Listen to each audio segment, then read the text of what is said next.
बहुत समय पहले उत्तर भारत की धरती पर एक शक्तिशाली राज्य था।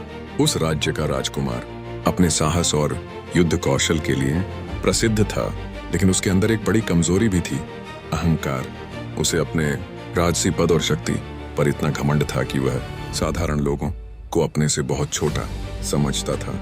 एक दिन राजकुमार अपने सैनिकों के साथ शिकार पर निकला। जंगलों और खेतों से गुजरते हुए उसका दल एक छोटे से गांव में पहुंचा। वहां खेतों में मेहनत करने वाले जाट किसान रहते थे। उसी गांव में एक जाटनी भी रहती थी जो अपनी बुद्धिमानी, साहस और स्वाभिमान के लिए दूर दूर तक प्रसिद्ध थी। जब राजकुमार गांव से गुजर रहा था, उसने देखा कि जाटनी अपने खेत में काम कर रही है। उसके कपड़े साधारण थे, लेकिन उसके चेहरे पर आत्मविश्वास साफ दिखाई देता था। राजकुमार ने मजाक उड़ाने के इरादे से उससे कुछ प्रश्न पूछे। अरे स्त्री, क्या तुम्हें पता है कि तुम्हारे सामने कौन खड़ा है? राजकुमार ने घमंड से पूछा।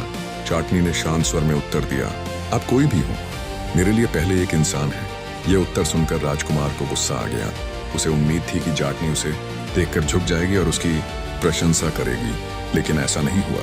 राजकुमार ने फिर व्यंग्य करते हुए कहा, तुम जैसी साधारण स्त्री की इतनी हिम्मत की राजकुमार से बराबरी की बात करे? जाटनी ने बिना डरे जवाब दिया, सम्मान पद से नहीं, कर्म से मिलता है।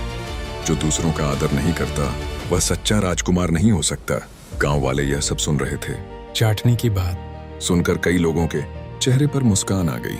यह देखकर राजकुमार का अहंकार और भड़क उठा। उसने सबके सामने जाटनी का अपमान कर दिया और उसे अपशब्द कहे।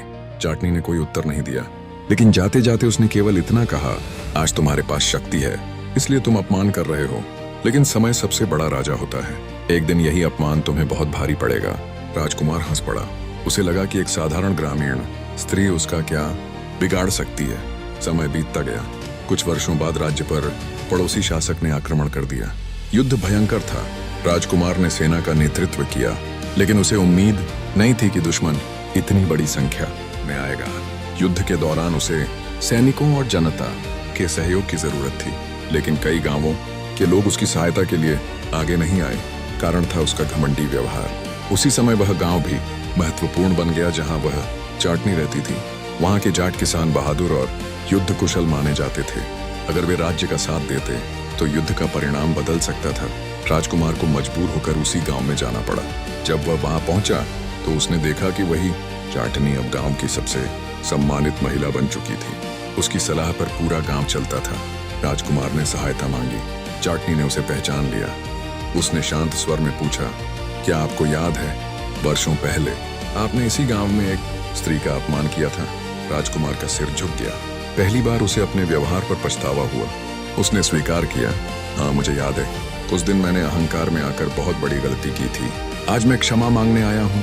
गांव के लोग उसकी बात सुन रहे थे। जाटनी कुछ क्षण चुप रही, फिर बोली, जिस व्यक्ति को अपनी गलती का एहसास हो जाए उसे दूसरा अवसर मिलना चाहिए। इसके बाद उसने गांव वालों को राज्य की सहायता करने के लिए तैयार किया। जाट किसानों ने युद्ध में भाग लिया और अपनी वीरता का परिचय दिया।